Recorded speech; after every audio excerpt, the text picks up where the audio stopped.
Aluma Capital, celebrating a decade of trust, investing in your future. Dis tyd vir volgende grandbesprekings en Doreen Loubser van Algoa FM sluit volgende by ons aan. Goeiemôre Doreen. Goeiemôre Jennifer van 'n baie woeste, winderige, koue dag in Gqeberha. So eintlik bly maar binne, nê? Wat ook al jy doen vandag, bly binne. Doreen, ons moet ek sê wie nog binne bly natuurlik is Donald Trump en Cyril Ramaphosa om geselsies aan te maak.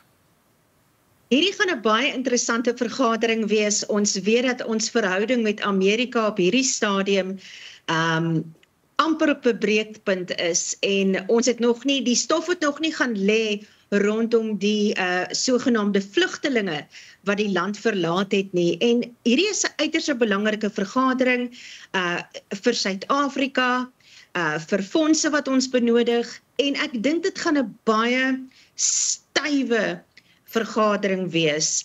En dit was vir my interessant vanoggend om te sien dat Ernie Els, ons golfspeler, en Johan Rupert was eintlik deurslaggewend om hierdie vergadering tipe van bymekaar te bring, want hulle speel golf saam met Trump. Nou ek dink die een ding wat Trump verstaan is geld. En ek dink Cyril Ramaphosa gaan homself goed verteenwoordig. Hy is 'n man met geld, hy het banke vol geld, so ek wens ek kon 'n vlieg teen die muur wees om te sien hoe hierdie vergadering vandag gaan plaasvind en wat als bespreek gaan word en of dit suksesvol gaan wees. Ja, president Ramaphosa het gesê op 'n vraag, is hy voorbereid vir die onderhoud en dies meer met president Trump, het hy gesê, Suid-Afrikaners word nie maklik verneder nie.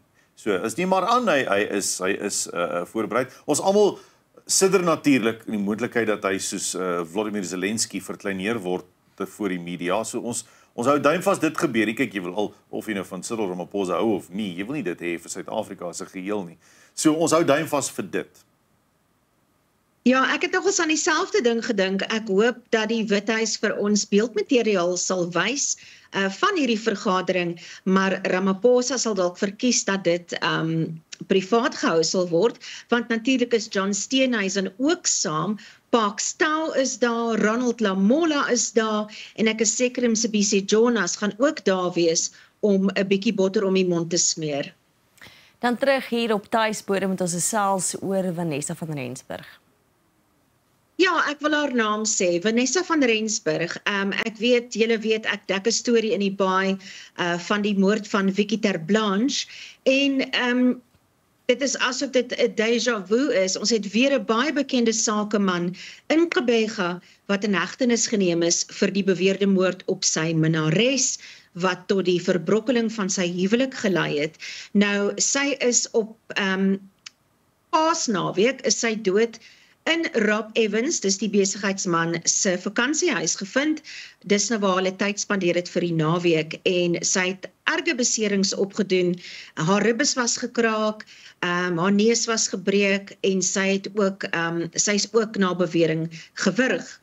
En soos wat hy nou verborg probeer aansoek doen die laaste paar dae, het hy nou heeltyd vertel van hoe sy oorlede meisie Vanessa die aggressor was, die een was wat nie alkohol kon hanteer nie, en basies net die slagoffer sleg gemaak het, en ek weet, dit is altyd moeilik om sulke tipe van dinge te hoor in 'n moordsaak en in 'n borgverhoor, want 'n beskuldigde gaan enigiets probeer om in verborg in aanmelding te kom, maar hierdie is nou nog 'n storie waaroor mense in die baai gons, en ons is nog nie eers, die Vicky Ter Blanche moordsaak is nog nie eers afgehandel nie, en nou het ons Vanessa van Rensburg, en die twee stories is so dieselfde amper.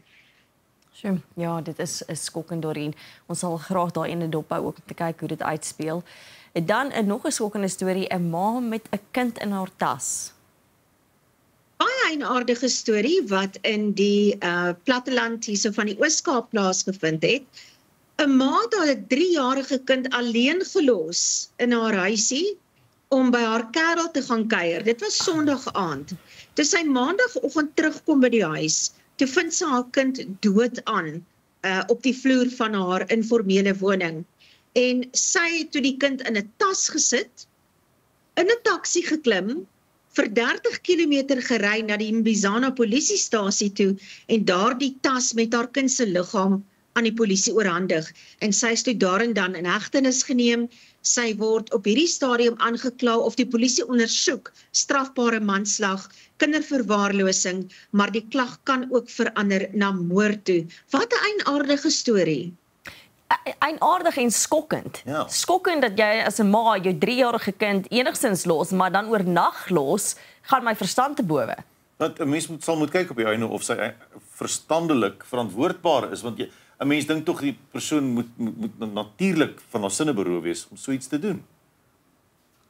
Ja, en die feit dat hulle nou eers 'n strafbare manslagsaak ondersoek, wil ek tussen die lyne lees dat die kind wat alleen was, kon dalk geval het en seer gekry het, en die kind wou dalk net ietsie te ete maak vir hom of haarself, en het toe seer gekry, maar soos ons sê, die nadoodse ondersoek sal bepaal wat eintlik met die kind gebeur het, en dus dan kan die moordklag ondersoek word, maar baie eienaardig ook dat sy die kind in 'n tas gesit het, en na die polisie geneem het, ja. Maar sy word ook van regsverydeling aangekla.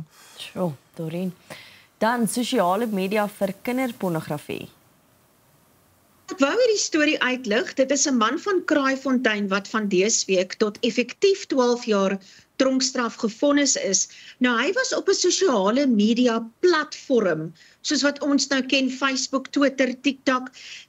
Ek wil eintlik nie eers die naam van die platform noem nie, dit is in die artikel, waar jy as 'n persoon wat hou van kinderpornografie, kan op hierdie sosiale media platform gaan registreer en foto's kry, aflaai en deel met ander mense en verkoop.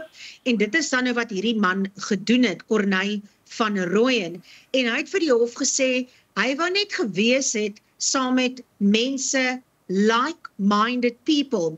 Maar die rede hoekom ek hierdie storie wou uitlig, is ek wil vir julle vra en vir die kykers vra, met tegnologie wat so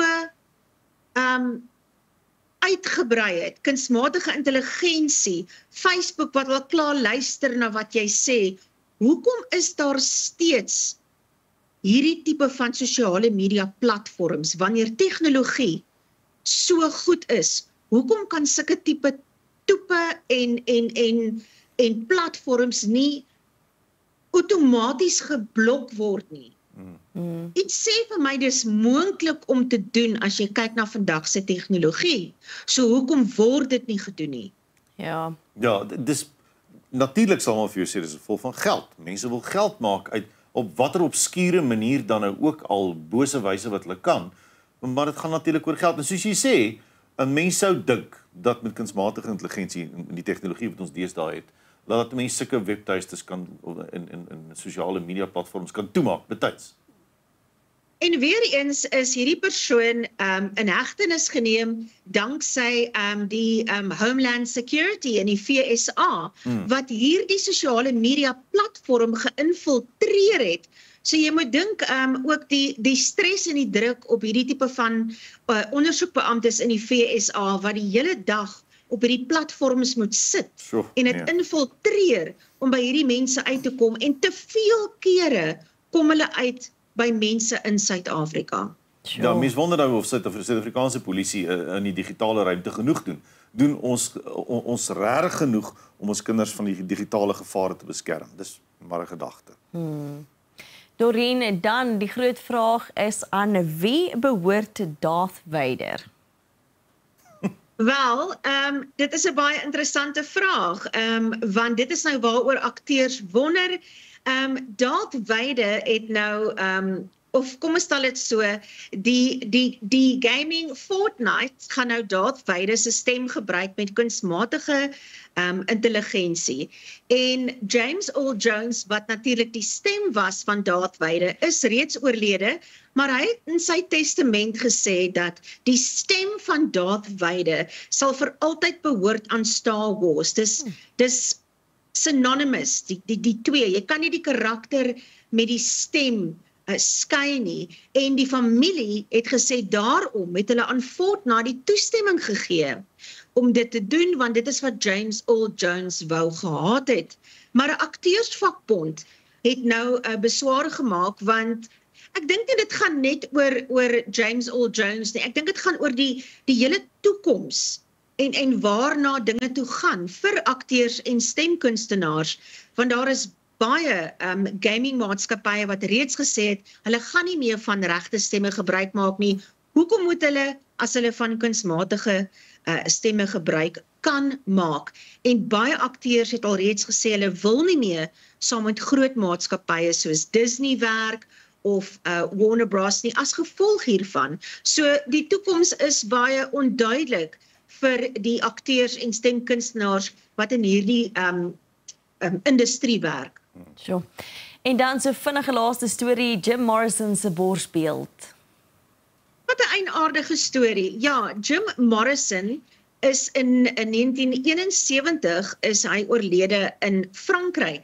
En in 1981 is hierdie borsbeeld vir sy graf gebou en dis toe nou in 1988 gesteel. En toe 37 jaar later, uit die bloute uit, kry die polisie dit toevallig deur 'n ander ondersoek van bedrog wat hulle gedoen het. En hierdie borsbeeld is nou in 'n museum, maar ek het so baie vrae. Ek wil weet, hoeveel weeg die ding? Waar was dit? Wie dit gehou? Wie dit weggesteek? Het dit die waarde daarvan vermeerder? Want ek dink nie hulle gaan dit terugvat na sy graf toe nie. Duisende mense besoek jaarliks sy graf in Frankryk. Jy kan self sien op hierdie borsbeeld hoe mense daarop gaan teken het. So, wie dit gehad? En jy kan ook nou nie spog dat jy dit het nie, want jy het 'n misdaad gepleeg. So baie eienaardige storie dat dit na 37 jaar weer teruggevind is. Dorien, ek hoop jy kry al die antwoorde wat jy soek. Warm bly daar en sterkte met al die wind en dankie vir vanoggend se krantbesprekings. Lekker dag. Dit is Dorien Loubser van Algoive. En bly inskakel want net hier gesels Fransja met Leni. Aluma Capital, celebrating a decade of trust, investing in your future.